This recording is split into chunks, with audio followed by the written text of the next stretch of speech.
Hola, en el video antepasado vimos que los compuestos iónicos en su mayoría pueden formar lo que son reacciones de precipitación.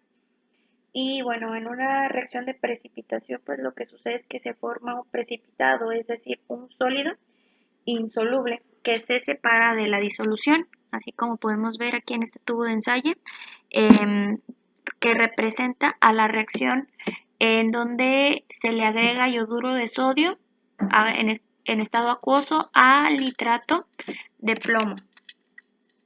Y bueno, lo que se forma son estos dos productos, el yoduro de plomo y el nitrato de sodio. Y bueno, para saber cuál de estos dos es mi precipitado, pues lo que hacemos es irnos a la tabla 4.2 e identificar. Como podemos ver, el yoduro de plomo, aquí dice, son compuestos solubles, aquellos halogenuros como el cloro, bromo, yodo, pero aquí en donde dice excepciones, si tenemos un halogenuro, por ejemplo, de plomo, de mercurio, de plata, pues entonces serán insolubles, ¿verdad? Es una excepción. Por lo tanto, pues este será mi compuesto insoluble, es decir, mi precipitado, en una reacción en donde intervienen compuestos iónicos, que son los compuestos que intervienen en las reacciones de precipitación. Un compuesto iónico, recuerden que no es más que la unión de un catión y un anión. Igual aquí tenemos el catión y tenemos a mi anión. Primero se escribe en la formulación química al catión, que es aquel que tiene un número de oxidación positivo, significa que pierde electrones, y en segundo término siempre escribimos al anión, que es la sustancia que gana electrones o tiene un número de oxidación negativo. Lo que sucede en esta reacción pues es más bien es un tipo de reacción de desplazamiento doble, porque el plomo, este catión, se va con el anión de aquí y este anión se va con este catión de aquí para formar estos dos compuestos. Es una reacción de desplazamiento doble. Y bueno, esta reacción de precipitación, así tal cual la ven aquí, está escrita, se le llama a esta reacción o esta ecuación molecular, porque las fórmulas de los compuestos que participan en la reacción están escritos como si existieran en entidades completas, son sus fórmulas verdaderas. Es la fórmula química de los compuestos, así tal cual. Eh, Sin embargo, esta ecuación, perdón, molecular, no me va a mí explicar lo que sucede o no va a dar a conocer lo que sucede realmente o no describe lo que sucede a nivel microscópico. ¿Sí? Para describir realmente lo que sucede a nivel microscópico en una reacción de precipitación en donde intervienen pues compuestos iónicos, para hacer esa descripción real se tiene que hacer uso de las ecuaciones iónicas. Pero pues estas, les digo, tienen que partir de la molecular. Una vez que tenemos esta ecuación molecular y que la tenemos bien balanceada, podemos de aquí partir a hacer nuestra ecuación iónica. Aquí en una ecuación iónica sí se muestran las especies disueltas como iones libres. Recuérdense que los compuestos iónicos cuando se disuelven en un solvente acuoso, o sea, en agua, los compuestos iónicos se disocian en su catión y en su anión, ¿sale? Por eso este concepto de iones libres. Aquí sí se muestran las especies disueltas como iones libres.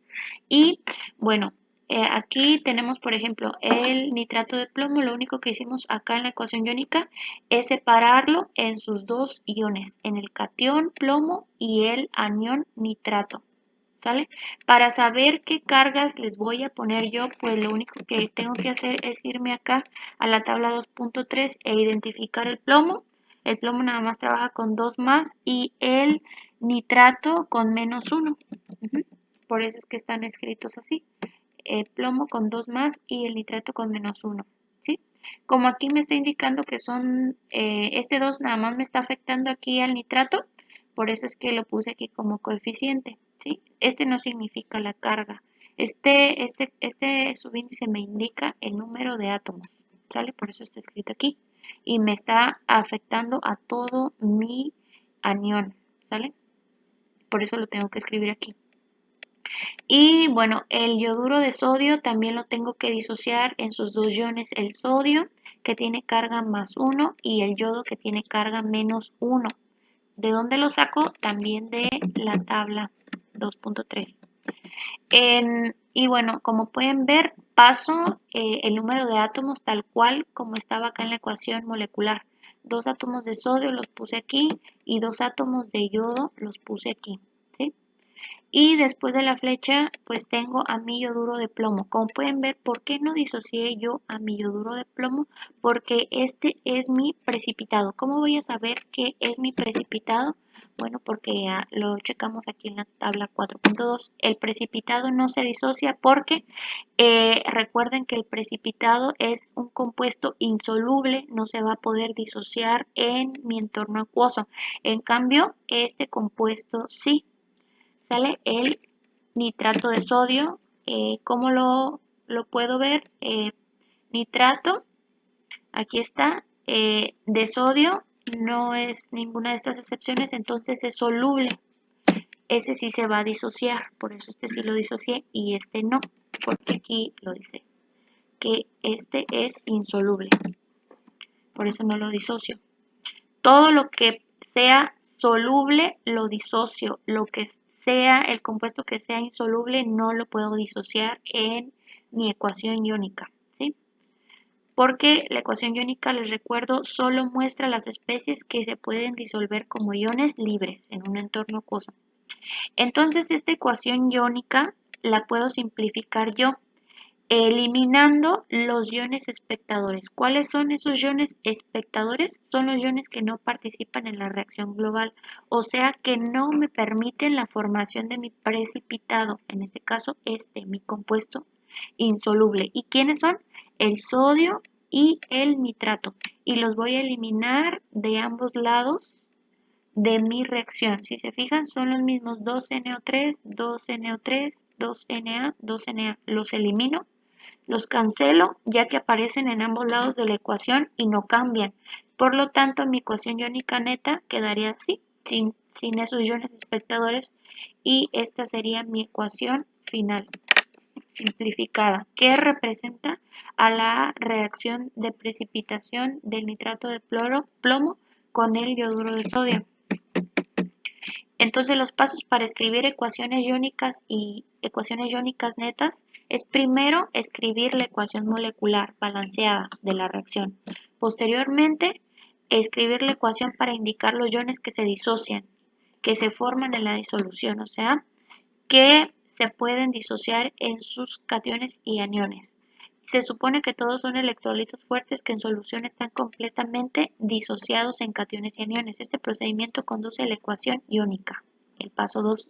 Y por último, identificar y cancelar los iones espectadores, es decir, los iones que no permiten la formación de mi precipitado, los que salen sobrando, y los elimino de ambos lados de la ecuación para poder obtener mi ecuación iónica neta.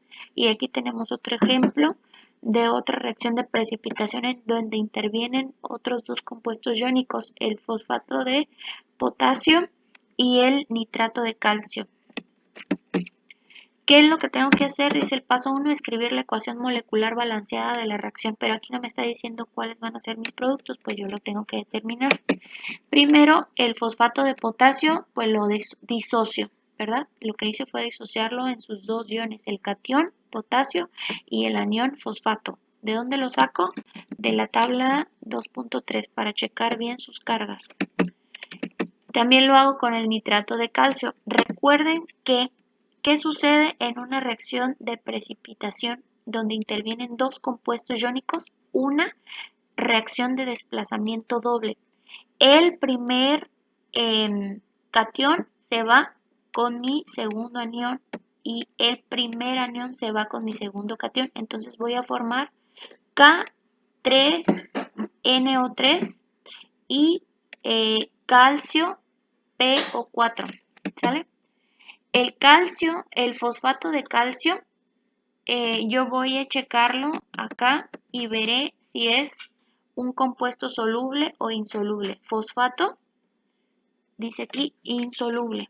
Bueno, acá hay las excepciones, pero aquí no pasa nada con el calcio. Entonces, este es un compuesto insoluble que se formó estos son mis dos reactivos de la reacción esta que yo tenía aquí, ¿sale? Entonces, el potasio se va con el NO3 y el fosfato se va con el calcio, ¿verdad? El primer catión con el segundo anión y el primer anión con el segundo catión. Entonces, este es mi precipitado, el que no se disuelve. Y el KNO3, el nitrato de potasio, es mi compuesto soluble. Ese sí va a permanecer en disolución. Entonces, pues ya nada más escribo toda mi ecuación con los dos productos que ya sé que se formaron y prosigo a balancear mi ecuación por método por tanteo, por el método que quieran, para checar que los átomos que están antes de la flecha sean los mismos que están después de la flecha. Y bueno, aquí ya la balanceé. Si quieren lo pueden revisar.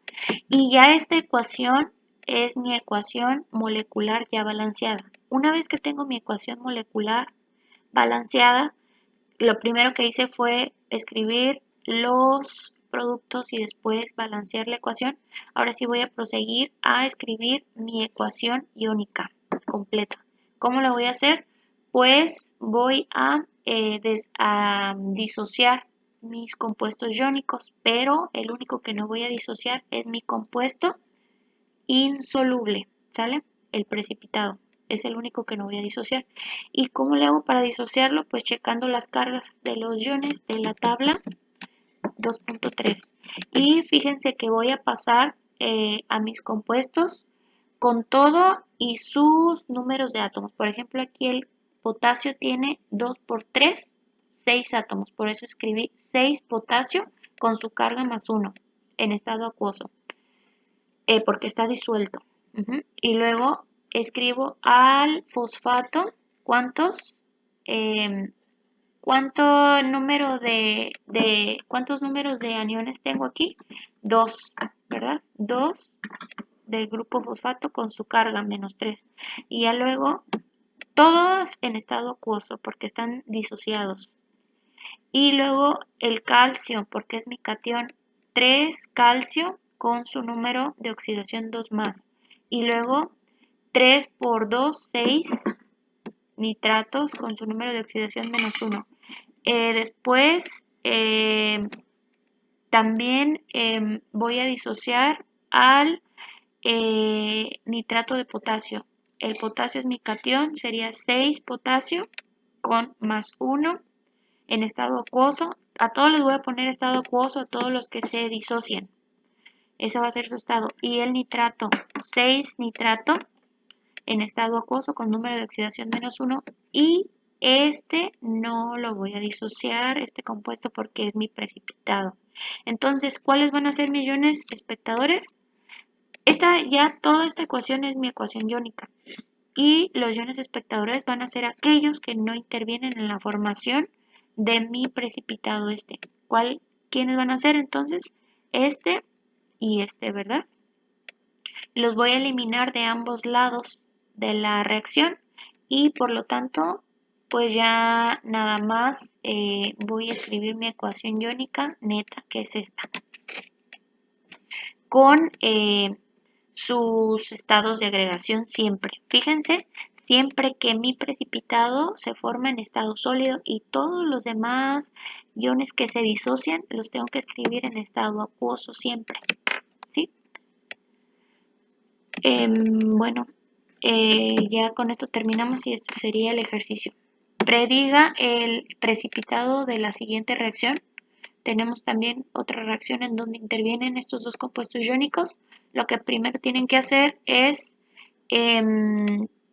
formar los productos que se formen. Recuerden que mi catión o mi primer elemento se va con el anión del segundo elemento y el anión del primero con el catión.